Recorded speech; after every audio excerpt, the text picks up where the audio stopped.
I am really pleased to welcome you back to this, the final session in today's AFRS Online Summit. And I am really pleased to welcome two fantastic speakers and long-time supporters of Accounting for Sustainability's work to explore how we can fast-track action to 2050. As you know, this is AFRS's 20th anniversary, so we're going to spend a bit of time looking back and looking at some of the progress that our two speakers have seen in their careers, some of the current challenges, and particularly looking at some of the technology and broader solutions that might help us to accelerate progress. So our two final speakers are Robin Washington and Mark Hawkins. Robin is currently on the board of directors of Alphabet, Honeywell International, and Salesforce. She has, prior to that, an extensive executive experience, so was EVP and CFO at Gilead Sciences in her most recent Chief Financial Officer role. She's also a member of the Council on Foreign Relations and Executive Leadership Council and co-founder of Black Women on Boards. So she's done a huge amount to achieve progress within the organisations she's worked with and was one of the founding members of AFRS's CFO Leadership Network in the US. She's joined by Mark Hawkins, and Mark also brings a huge amount of experience. So he is currently on the boards of a number of companies, including Workday, Cloudflare, Toast, and SecureWorks. He's the former CFO of Salesforce and has worked for a lot of different technology businesses over the course of his career. Mark is also the founding CFO of our US chapter and is currently chair of our advisory council. So a huge amount of insight that both of them can bring. So Mark, Robin, it's fantastic to have both of you with us for this session of the A4S Summit. It's and really nice that you're both able to be in the same room. So I'm really looking forward to a conversation with both of you and to really hear some of your thoughts. Now it's here with us, Jessica. Yeah, well, think I that know would be I wish. that would be totally perfect. And by the way, we're at. It's just wonderful to be here in Hawaii at Robin's beautiful home with her husband and Laura, who you've met, and my wife. And we're just. This is just perfect to be able to have a dialogue like this in a place, Robin, where harmony Right. is so important. Yeah. The words Ohana really mean a lot here in Hawaii, and I'm sure we'll get into this, but it's a very fitting location to be having this discussion around sustainability and environmental consciousness. In nature and just integrating, people and biodiversity and climate. It feels perfect. Yeah. Oh, fantastic! Looking forward to more. So, I mean, maybe we could start with what drew both of you to sustainability and to start playing a leadership role as through your work and through your careers. If you look backwards, what was the key moment that really got you engaged? I'd say there are probably two things for me, Jessica. I believe I've always been drawn to businesses with a purpose. And being in Silicon Valley for over half of my life now, I think there's an element of socially conscious organizations or beliefs that we can use business to do good that have been very important to me. And as I continue to advance, particularly in leadership roles, if you step back and think not about legacy, but what is the impact that you can have? And I think thinking about self-sustaining long-term impact that will survive your tenure in any role or in any something that's always been important to me. So to me, when you're given a leadership opportunity, the ability to impact something as broad as sustainability, I think it's not only something that is interesting, it's something that we all should do. And the second really important thing is I'm a parent. And, you know, my goal is to leave the world, including the environment, in a better place for my kids, as well as for the future generations of the world. I think that's very important that we've been given something and an opportunity to make something better and sustaining. And so being involved in that is something that I'm personally very passionate about. I relate so much to what you're saying. Just this being with a company and using business for to be a great platform for positive change. Robin, just so relate to those comments that you made, and just having a sense of responsibility to give back. So I think about both business and personal things that impacted me. But one thing that I when I first started, I in my professional career, I went to HP when it was a smaller company, and I got to start in Colorado Springs, and I lived 12 years in Colorado. And started to really appreciate nature in a different way, hiking in the back mountains, and really starting to realize how special nature really is. And then that was one moment. The other moment got lifted the first time Rob and I flew around the world in Jessica. It was like I was living in London, or living in Bristol actually, and living in the UK. And I flew to Tokyo, and then I flew to San Francisco, and then I flew home to Bristol. And I thought, oh my God, on one trip, that's it. Three trips, 11, 12 hours each. And obviously that's like, it's like navigating the world. And I thought it's really, really important to pay attention to what's happening in all parts of the world because it shows up in the other part of the Right. world. And then I started to think, this is where we really have to pay attention to nature. Obviously, biodiversity is part of that, climate's part of that, and then just being a socially responsible company. So that began to really impact me. But lastly, and this brings the three of us together. So the third point is I get this letter to come to Clarence House when we came together. And when we saw the power of people that cared about nature, that cared about sustainability, and cared about integrated decision making, that just took me to another level of, oh my God, I can do more, Robin, to your point, and try to help in some way. So maybe picking up on that of I mean, both of you have had such you know fantastic careers as first of all as in that CFO role, of the kind of leadership that you can have as in an executive position leading finance, and then now into your board career. So can you share a little bit in terms of some of the changes that you've seen and some of the progress that you think that collectively we've made over that time? Yeah, I mean, absolutely. As we were just articulating, I think awareness has always been there. But if you think about from impact reporting to some of the recent changes that require more reporting in some of the public filings, I think one of the great components of progress that we made is moving from awareness to measurability. There's a great saying in business that what gets measured gets done. And the concrete setting of goals, although long term in nature, of being net zero by 2030 or 2050, as I said, the impact reports, just measuring things and making them more concrete in terms of goals, not only around just high level goals, even in terms of on some of my boards, the way we're incenting executive management, I think has become important.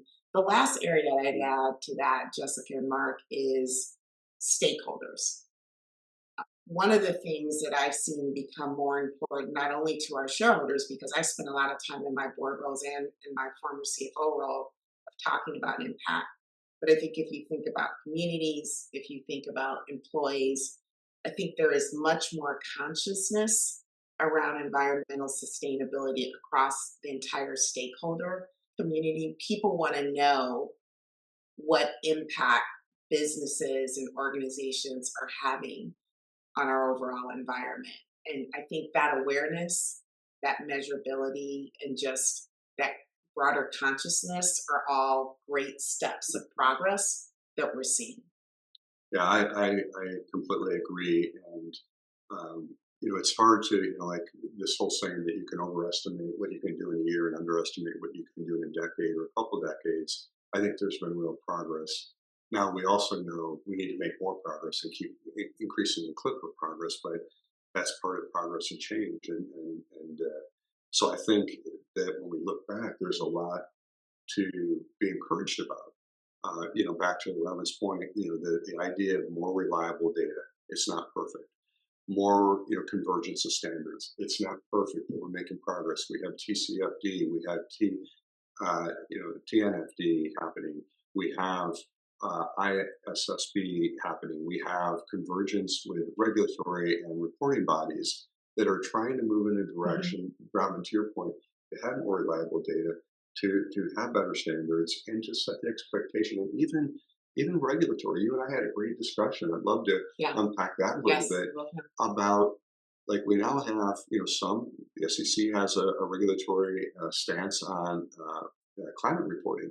It's the beginning. Other regulatory bodies around the world are advancing, and we need some of that, and we want to get it right.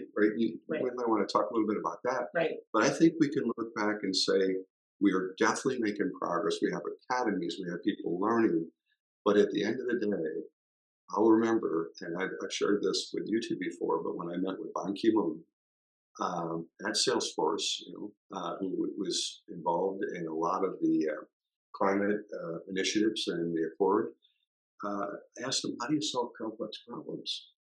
And he said, the number one thing, Mark, is to get mindset. Because if you get mindset, then men and women come and bring progress over time, and you get aligned on the problem, which we talked about. Right. So I feel like we are much clearer about this is a problem. There's much more clarity about facts that support that. There's much more clarity about a pathway and how to do something. Now we just have to insist that we do more. And nobody can do everything, but everybody can do something, and we need to do more. But can I come ask Robin, like, the regulatory thing? I liked the discussion we had when we were walking. You had a really balanced view on that. Yeah, I mean, I believe, a lot of times, particularly when you're making changes, there can be a lot of pushback on regulation.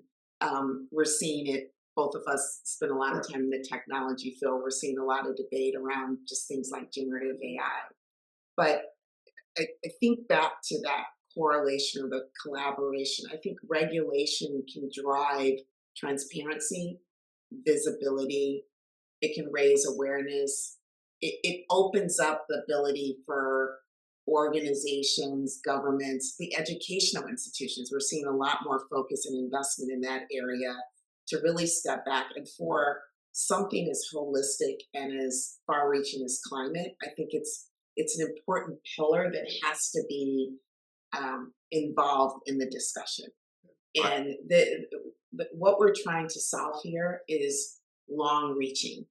And it's important that we have the regulatory bodies not necessarily always agreeing, but helping raise the importance and the transparency of the data such that we can all share it and really make long-lasting advancements in this area. I agree, and I think this whole point of like a pragmatic, balanced approach is one of the pillars. If we're going to have reliable data, then and standards and everything, and then let's just have people make sure that expectation is there. And so we're trying to have a balanced view, but I do think that that's important as well. Yeah, and I think that point that you were making as well of we need action by everyone across the board, and trying to do that in a concerted way. But I think we need to accept that it will be slightly messy as we have some of that change unfolding. It's not all going to be like a perfectly conducted concerto or musical arrangement. It's going to be it's a bit of modern music with a bit of a discord happening in there as well. Exactly right. And you framed it perfectly. And again, we talked about this, and you were talking about reverberation. In technology, though, we had dialogue. Yeah, so fast. Yeah, we have to deal all the time in technology, Jessica, with changing platforms, changing technology, changing processes and behavior. Right. And I like what you said when we were walking about. Yes, transformation and change management and bringing people on. It's iterative. And I think, to your point, Jessica, we're when you're trying to solve large, complex problems, there's iteration, there's going to be reverberation, there are going to be different types of experimentation that work and types that don't work. And, back to the role of transparency, sharing what's working and what's not working, I think is really critical to us all getting on board and working together to solve a really important set of issues. Yeah, and to your point, it can be messy. You can have one experiment work, one experiment not work. Like how that's what we deal with every day, That's right? It's like double down on what works, stop what doesn't, right. go, go, go, fail fast, whatever you have to do. And I think some of those lessons, Jessica, I think when we were brainstorming, I think are directly applicable to what we're trying to do with this larger scale Right. I think we're challenge. going to answer all of Jessica's questions in one answer. Though. So I'm going to go here. Thank you. I think we You've got gotten Mark's passion going here there. we So. go. I'm on a roll. That's all good. Thank I can put myself on mute, go make a cup of tea, you. and then I think when I come back, you'll have answered all of the questions and definitely all of the audiences as well.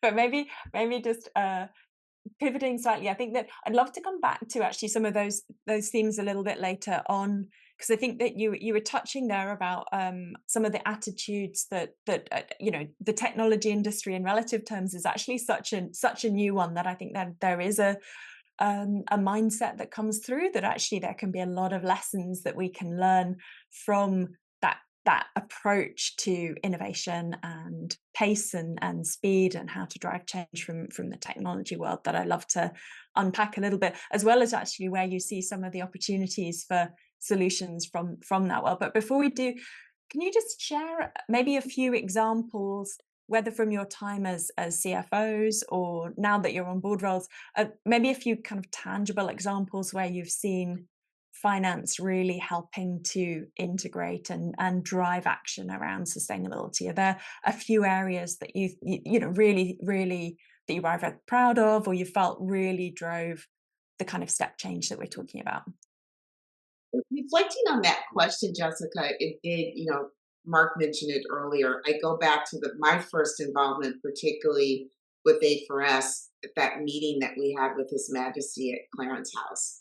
And I found it really intriguing that here you take his Majesty and his breath and him talking about some of the obstacles to kind of drive this initiative forward, and pivoting to focusing on the finance function, which I think back then, this was 2018, maybe wasn't as, this was a little bit more impact. It was something that was dealt with in a different part of the organization. Candidly, maybe a little less tangible. But I think one of the things, back to the role of CFOs and the role of finance organizations, to focus on measurements, processes, just ways to drive some of these disciplines in organizations. I'd say that was an aha moment for me, and a galvanizing moment for us to just think about what does it take to ensure that there's alignment across organizations. And whether it's been in my board roles or CFO roles, it's taking that call to action and going back at the time to Gilead and thinking about what are the metrics, what are the dashboards, what are the, beyond the impact report, what are the areas that we want to raise where we can show the company that we're making progress. I also think as a board, one of the things that we spend a lot more time on in the boardroom is talent. And as you think about the next generation, how do we attract the best, most innovative place? And I think purpose for this next generation of employees is really, really important. And I've seen success come where we're incorporating a lot of this work in our values and in our culture, and we're able to talk about it from a much more natural, ingrained way. That tone at the top resonates very strongly. And to me, I think that's been two areas that I've seen in my career that have started to make more impact. How do you attract the right type of talent?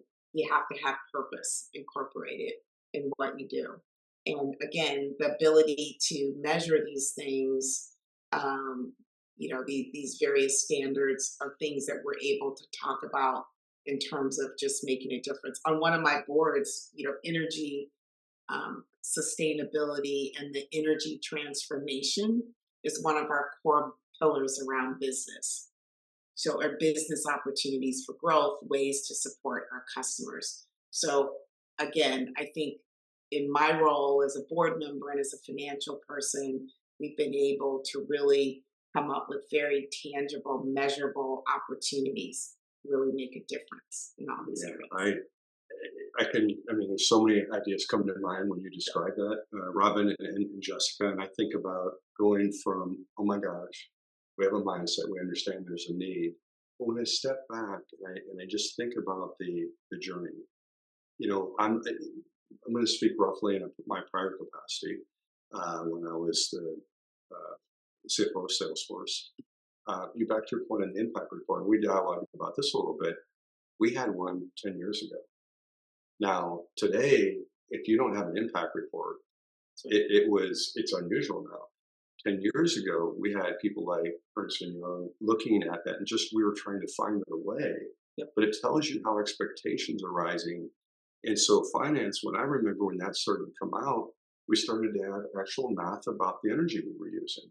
And we ended up engaging with BPPAs and things of that nature to get renewable energy. We started to dream about being renewable. We looked at water consumption with sustainability, and we had the biggest black water business building capability in the United States when we built Salesforce Tower in San Francisco. So people started to think about that. We started to think about, no one can do everything, everybody can do something. We created an employee resource group called EarthForce, which became one of the biggest ones in the entire company. And we learned something. We touched a spot where employees cared deeply and were volunteering on their own time to try to help do recycling and other things with EarthForce. We changed our IR days. We created a capacity for a sustainability dialogue. And we actually had a special session and so those were just things that are all public record from the past, but it shows you a journey. The question for us is, what new things do we need to do now? What do we need to do to meet the moment now? How do we amplify this? But I do think it's showing up in pragmatic, integrated decisions, allocating capital decisions to try to help us be better every day. And these are, just some examples of it. Yeah, absolutely. So maybe coming, that's a great opportunity to then dig in a little bit more to some of the challenges that I think we are facing. You've both mentioned the need to go faster.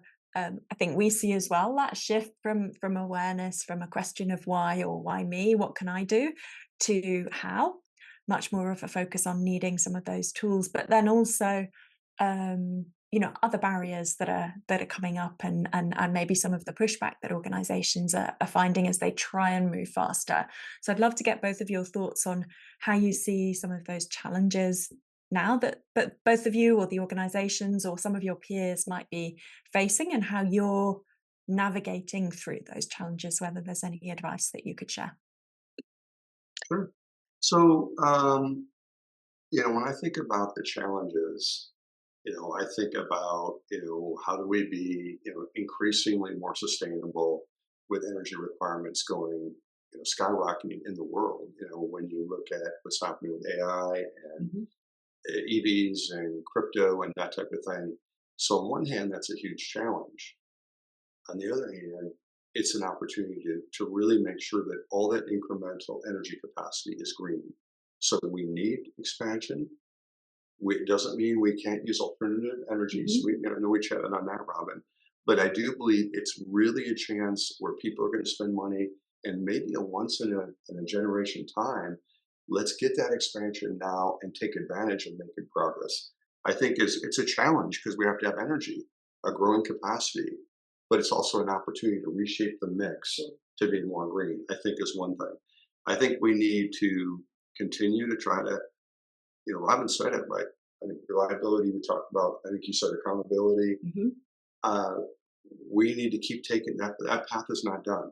We need to go faster. The integration of regulatory bodies is not done. We need to keep asking them to collaborate and standardize more and streamline more. We have people at a global level who are dealing with trying to do the right thing and dealing with the complexity by governments, by states, by we need to make that easier to get it right. But those are some of the things that I think are challenges. Um, I don't think we should shy away from the challenges. I think we should lean into it and look at the moment also of how technology is accelerating and how to apply, meet challenge with opportunity. I don't So, no, know. I agree. I think also if you think about to Mark's point, resource and capital allocation, you can't necessarily every day see the impact of your efforts on climate change. And so I think one of the biggest challenges, Jessica, is as we think about goals that will make things better in 2030 or 2050, that period of time and the ability to necessarily see the impact of change sits very far out. And at the same time, we all know that if we don't do anything today, we'll never make it. So the need to be proactive versus reactive, I think, has never been more important. But the challenge remains, when you're coming up with assumptions that impact things that far out, the pace of change that's happening, the day to day impacts of even assumptions that we put in place a few years ago didn't incorporate the impact of AI, the impact of the growth in compute. And so I think accountability remains very, very key here, and it's really important that we incorporate the importance of sustainability in our core goals, and that we keep that as our north star. Because I think if the more you make it part of who we are and the type of cultures of organizations that we want to be, I think the more real it becomes for folks. And that can be one of our guiding principles as we think about challenges, but opportunities nonetheless, and how we're going to focus our efforts at just the continuous ongoing progress that we need to make along the way. And I also think that the word you just introduced too, Robin, that I think is really important that I haven't, really touched on is focus. I do think one of the challenges is there's so many other needs that people have in companies and in civil society and government, and we have to keep building that alignment that this is one of those things, and that we're going to tackle it with clarity, with understanding, with fact, and be persistent. But I do think focus is really important. I really do. Just a follow-up question around that. How are there any ways that both of you as board members now or previously in your CFO capacity help to keep some of those long-term goals there in the cut and thrust of needing to hit those short-term targets? Are there some approaches that you've seen as more effective in enabling organizations that you've both worked with to really keep that focus? Because it can be hard, particularly at the moment. There's a lot of cost pressures, as you say. There's a lot of new technologies, a lot of things that organizations are needing to stay abreast of. And so a goal that might feel like it's far out can be hard to keep in focus. That's exactly right. I think measuring those milestones, like anything else, it's you have a huge audacious goal. How do you break it down into measurable progress to show that you're making progress around the way? I think that's really critical. I think the word culture is important here because I think this does need to be culture led.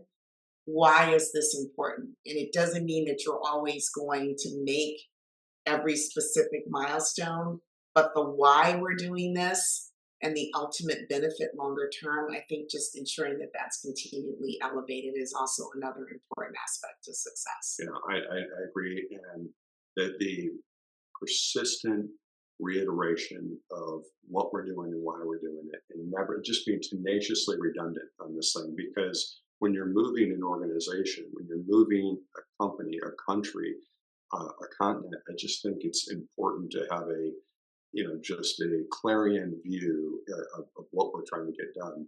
I think that's absolutely essential. And I use the word chunkify. I don't think it's a real word. Yeah. You take complicated problems and you break it down. And I like your point. You keep measuring it. But I have a parallel, Robin and Jessica.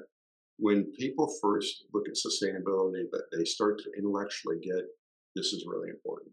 But now what do I do? There's another parallel to that, which is with cybersecurity. It's like, this is really important, but what do I do? Well, what people are beginning to learn in cybersecurity, a complex moving target, mind you, a moving target, they're coming up and they're breaking it down, just like you said, Robin. They're putting milestones and saying, here are the three things that are going to give me the best benefit today. Right. Here are the next three things, and just keep just like other businesses. I think we should reserve the right to keep changing our mind on what will help us most in this long-term pathway. Right. Like, by the way, when we were in the Clarence house, nobody was, well, I won't say nobody, but the mind share for AI, Well, that's what it could it do, is. Yeah. yeah, was nowhere near what it could do for us now in this problem, as one example. So I think we should keep reserving the right and do what Robin said, break it down, keep going, have a plan, update it, and be tenacious. Would be my thought. Yeah. So, I mean, if you've both touched on some of those new technologies. Can you share a little bit more about how you see whether it might be something like AI or some of the other technologies that both of you are going to be very close to in the companies that you work with? Where might there be the biggest opportunity for solutions in some of those areas in terms of tackling the sustainability challenges we've been touching on? I there's so many, Jessica, but I think at the core, what we're finding more and more is we have a lot of data at our fingertips, but the current technologies are allowing us to take that data, gain more insights, and become more predictive. So that's what's so exciting. It's one thing to have a data, it's another to use it to really predict going forward. And I think that's what generative AI is going to bring us. It's going to allow us to be more predictive, have more of that insight accessible and easily available to folks. The other thing I'm really excited about, I get to work with, students, is just the engagement with this next generation of workers from, I'm on a board where one of the board members was a major instrumental in creating an institution around environment and sustainability in Silicon Valley. I think that's major, is that we're creating frameworks and opportunities for people to experiment in academia, as well as work side by side with businesses to make a lot of progress going forward. And not only just to say, you're saying, what do I do from a technology standpoint? What do I do from a process standpoint? How do I think about regulation? But we're more and more thinking about how to align these various ecosystems to make huge progress in a lot of different ways. That's really exciting. Yeah, I agree. And back to that innovation side of it, if we can unleash the power of ingenuity of free enterprise, which is, brought some of the highest standard of living in the world had ever experienced, and bring it to the problems of society, and let free enterprise, have these small companies, these great ideas that come from everywhere, that you let people be rewarded by contributing to a solution. I think is a good thing. So we should think about how we can unleash more the power of free enterprise toward this item. That's one idea, and I, am so blown away. And we talk about this in the walk. Great ideas, diverse ideas coming from everybody to change the world. In this case, have it be pointed in a way that they'll be rewarded for the betterment of society. And I think that's an idea. But the other thing I think about very practically for technology is I think about, let's just break it down really simply. Cars. People are on it. Electric. By the way, airplanes people are explaining. I saw in the Wall Street Journal they had a solar plane that was debuted yesterday. A solar plane. I already have talked to entrepreneurs that are doing electronic planes, which, by the way, have all kinds of interesting anomalies. But let's just think about transportation. That transformation is underway. Let's accelerate it, and there's ways to do that. Buildings with technology. How do you optimize, like the smart home to better use energy, to better use solar, to better use to be off the grid, and Yeah, no, you're seeing it pretty well. I mean, yeah, also photonics. I mean, yeah, I think new technologies and incorporating sustainability is the new aspect of how people think about the next wave of innovation in general, Jessica. So the opportunities are there, and more important, and I think this has always been the case.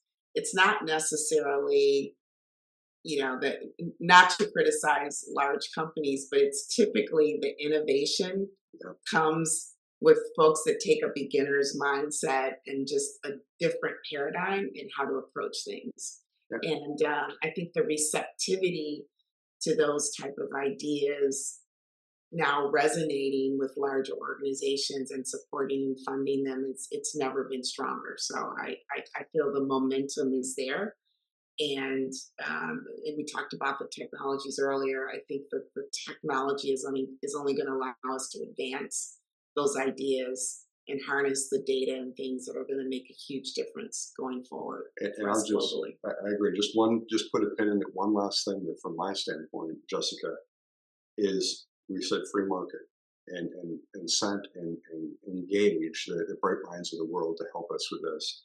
We talked about cars, we talked about buildings, we talked about home information. Think about just 30 years ago how information was disseminated with paper versus digital. That has largely changed. Think about digital banking and how that changes. How much carbon you need to get to the bank and back from the bank and whatever. Think about what we learned in the pandemic with telemedicine and the very thing that we're doing today with the Zoom. Like there are paradigms as the world goes digital that we can learn from, we can lean into from, and have that growth in these things help us make their contribution to being more sustainable. So you know, I want us to benefit from the paradigms by wisely factoring integrated decision making into these growth paradigms with going digital and all the other Right? things we Yeah, talked about. to summarize, faster, smarter. The opportunities are there. I think Yeah, technology will only enable us to continue to I make agree. progress I that way. totally agree. We've touched quite a lot on some of the environmental dimensions of sustainability. Something that we feel very strongly is that you need a very holistic approach to what sustainability means. So thinking of social progress and positive social impact, as well as, of course, strong economics and environmental sustainability. So can you say a little bit more about some of those dimensions of social sustainability, whether it is something like diversity, equity, inclusion, or you know, jobs and wages, and sort of creating positive community impact, about how that has manifested in the work that you've done, and where you see some of the opportunities there. Yeah, absolutely. I mean, we talked about the world changing. Mark described his trip. I think we're just seeing more diverse perspectives as we've globalized. We're seeing the makeup of the next generation of workforce, et cetera. But most importantly, I think what we're seeing is that when we're creating inclusive cultures where diversity of thought is critical, you're seeing more innovation, better advancement of new ideas, different ways of doing things. And candidly, one of the biggest impacts there, Jessica, one of the things that came out of the global pandemic and all of the things that we went through in 2020 for the last couple of years is the inequities that exist, be it around health, financial, et cetera. Those issues and the awareness of them were raised. And I think to solve them, the importance of diversity, equity, inclusion has never been more important. So I think, like you said, similar to sustainability, it's front and center. Similar to some of the reporting we're doing around impact, looking at the next generation of labor, the next generation of workforce, ensuring again that we're creating those inclusive cultures. There are additional areas of focus that all the various stakeholders that we talked about are measuring and asking questions about. One of the things that I've seen in the board roles I've been in, and in the C-suite, is when you start to bring together more inclusive cultures, it's better ideas being generated every day. So we're making progress. I think similar to sustainability, we'll also see reverberation. We'll see politicization of some of these things, but that's okay. I think overall the progress is being made, and it'll be very important that we continue down this path of progress in this area. Yeah, no, well said. I think when I stand back and think about the risk to companies and to governments and to civil society is, if in a world where the need for the best talent is so critical to the success of any organization, um, something shifted. It is stakeholder management expectation. It is to care about the community. It is to care about the environment. It is to care about the shareholder. Let's put that front and center for sure. It is to care about the customer, but the employee is to care about. And employees are saying, I want to work for a company that is socially responsible. I want to work for a company that is respectful. I want to work for a company where I can make a living and take care of myself, my friends, my family, and to be treated fairly and equally. People want that. And they are voting with their feet if they don't, Mhm. rather than address some of these matters to be socially responsible. And so I think that respect and is we I think modern companies need to make sure that they're conveying that policies, processes, practices where everybody can have a fair go. And And that, you see that incorporated in the yeah, products as well. I yeah, mean, companies are engaging in communities and realizing that the products, their opportunities to grow, are focused on the ability to serve diverse, culturally diverse Mm. communities. Mm. if we since we talked a lot about technology, and I love history and technology, imagine this dialogue 100 years ago when people were evaluating, did we invest in Madame Curie? Who actually had like a really good impact on discovery and things of that nature. That was the topic of the day. Now we have to meet the moment with the topic of our day of getting the best minds in the world, the best people in the world, and giving them a fair shot and a fair go to have the best impact that they can on society. I just think that today's, now we're dealing with it in a different mode about giving everybody fairness of treatment, fairness of opportunity, and nobody has the great ideas market cornered. So, Robin, to your point in the board, if you don't have a diverse set of ideas, you're not going to get the best ideas, and that's going to be important over time. I think. We talk a lot about groupthink, right? And Yeah. it's a very practical way. Well, do you want groupthink, or do you want various new ideas? And I think it's important, if you're really not going to be focused on homogeneity and groupthink, that you're going to need at all levels within an organization, you're going to need cultural diversity and inclusion in order to ensure that you're able to, as you said, Mark, attract the best and brightest, and more importantly, continue to be innovative. And to keep them, Robin, by the way, and to keep them. I mean, it's one thing to attract somebody, and if they Really can't important. feel like I'm at home and I can do my best work, like I think, I mean, this is just a point of view of one, but I think people start to hit their superpowers when they feel comfortable being themselves and being able to go off and do their work in an environment. So how do we create that? I think that is the opportunity, but it's also the risk for companies. If you don't do that, you can see the challenge people are having. Yeah. A slightly different dimension of diversity and groupthink. I think you both sit on boards. You're both on audit committees. Often, audit committees have a lot of people with a finance background on it because there's a natural alignment. But certainly, one of the things we're hearing, you've got that real shift to mandatory disclosure that we touched on right at the start of the conversation.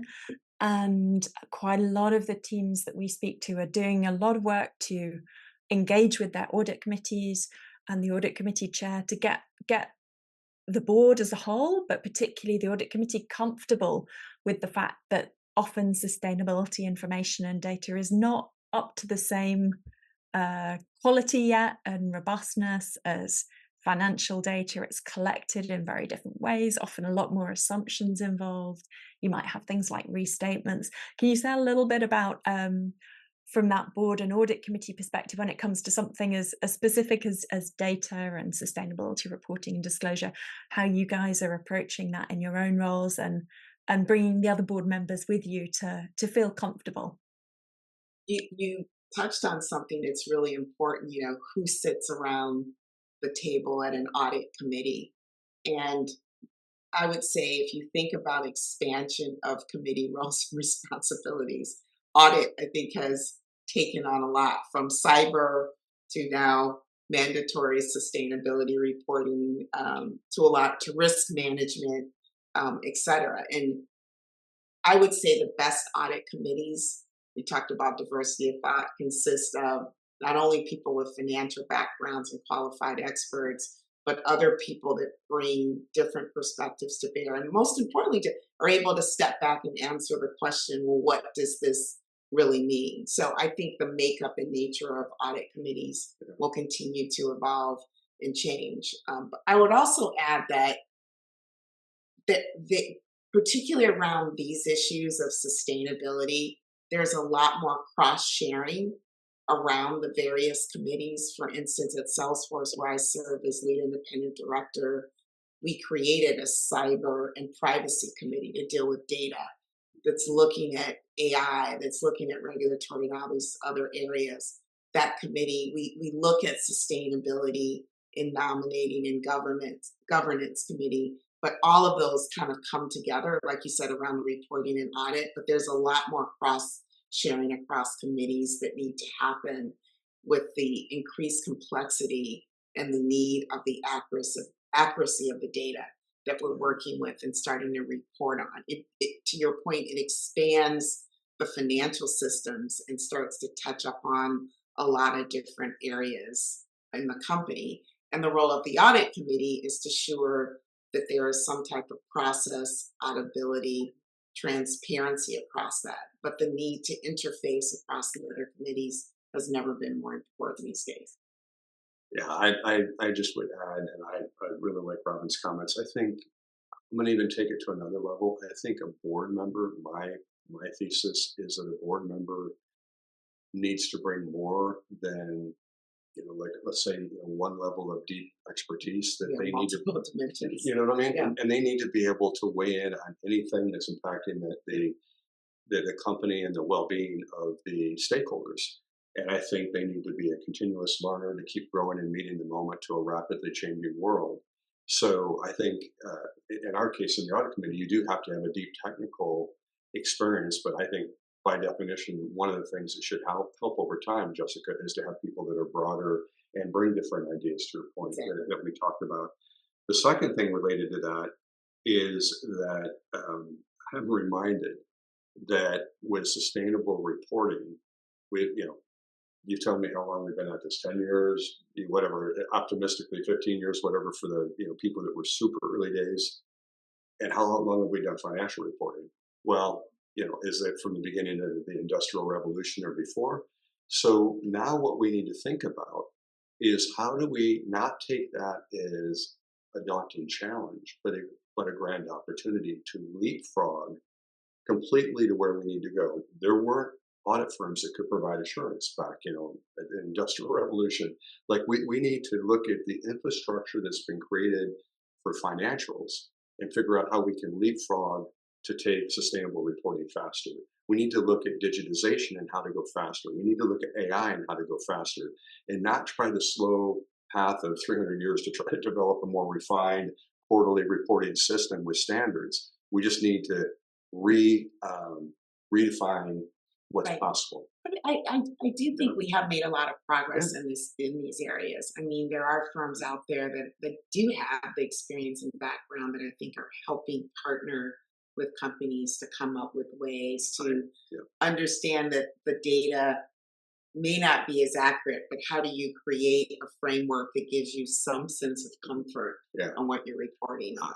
I agree, Robin. And with that data already, even though, and we're making all this progress, there's decisions to be made with that data alone. Even if it's not perfectly harmonized yet, and we're going down a path to make it more so. I agree with you. You can make better energy decisions, water decisions, uh, people management decisions. Yeah. Right now, today, don't be constrained by perfection.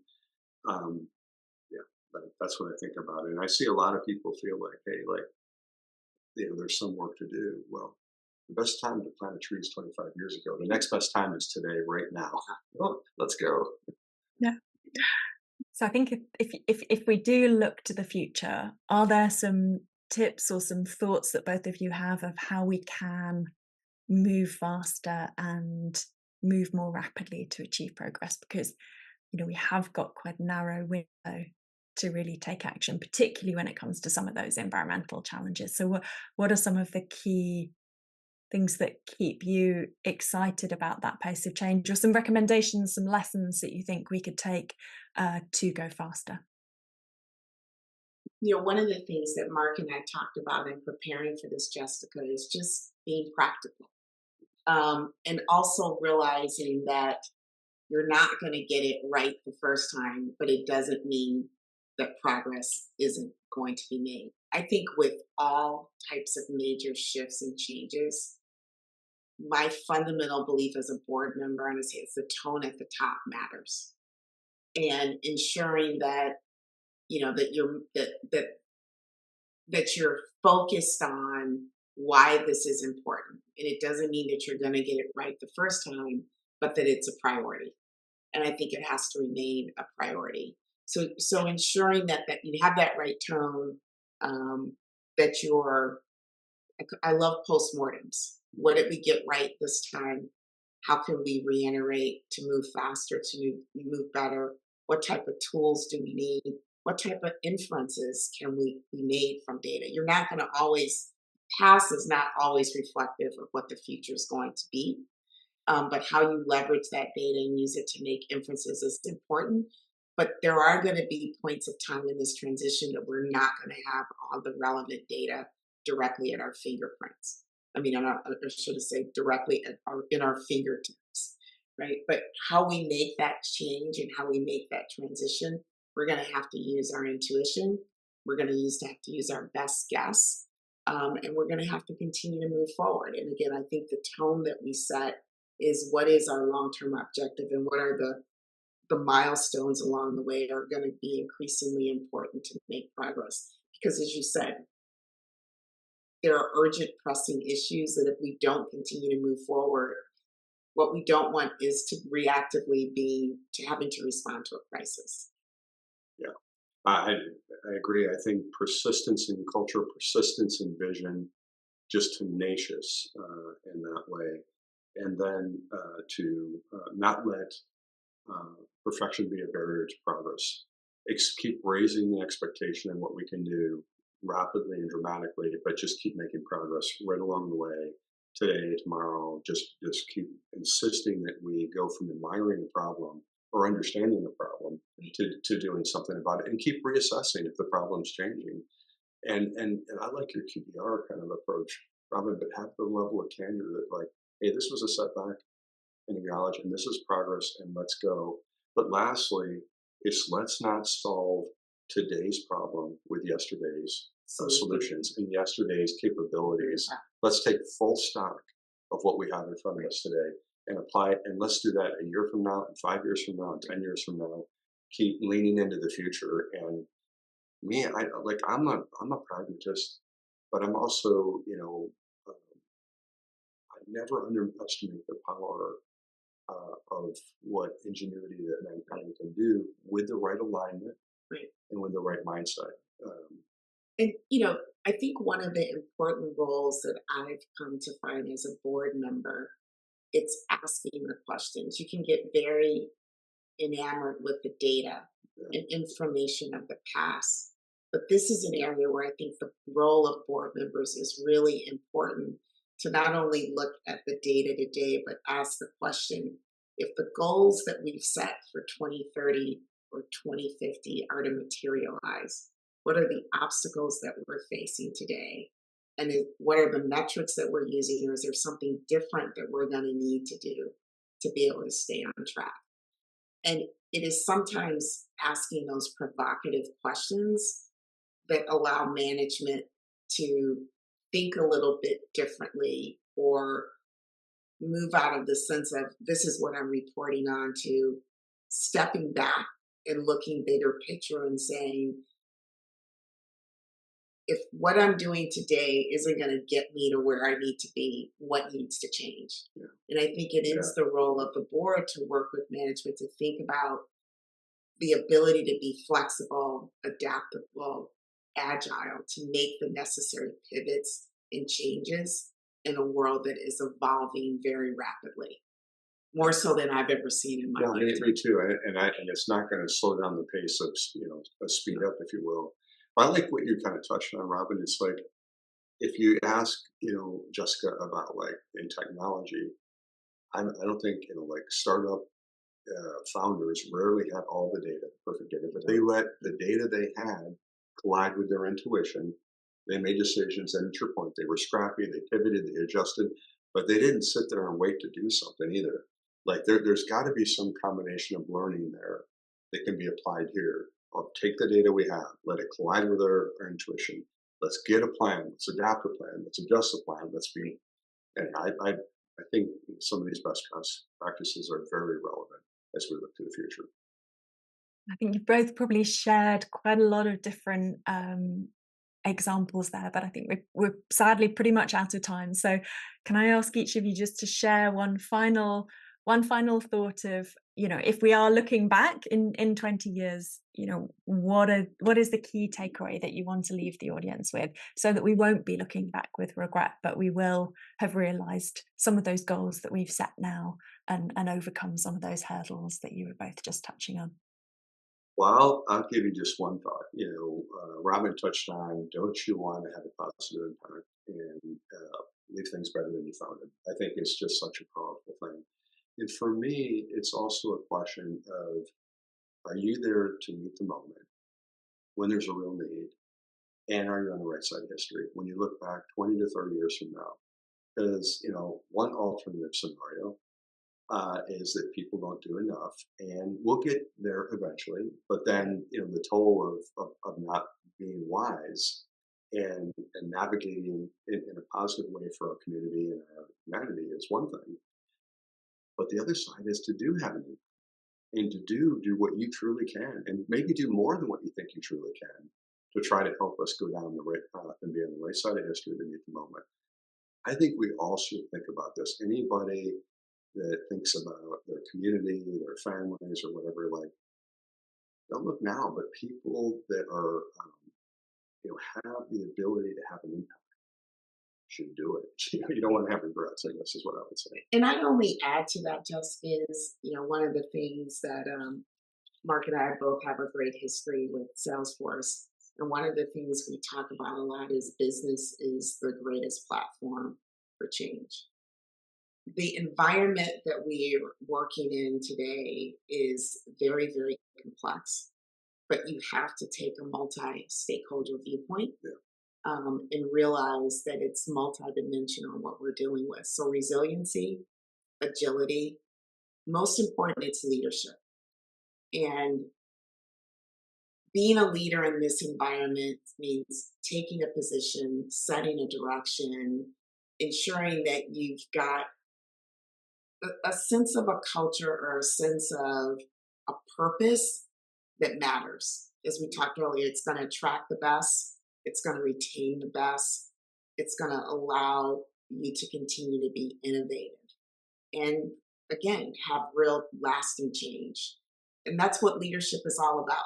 You don't always have all the answers, but I think if you've got that North Star, and I can't imagine anyone living today in the future doesn't care about sustainability or all the things that you'll be talking about at this conference. I think it's a key pillar to the longevity of not just our world, the world, Yeah. right? So just continuing to focus on what can we individually do as organizations and as people to make a difference and keep some of these issues at the front core purpose of our North Star. I think that's really critical in this environment.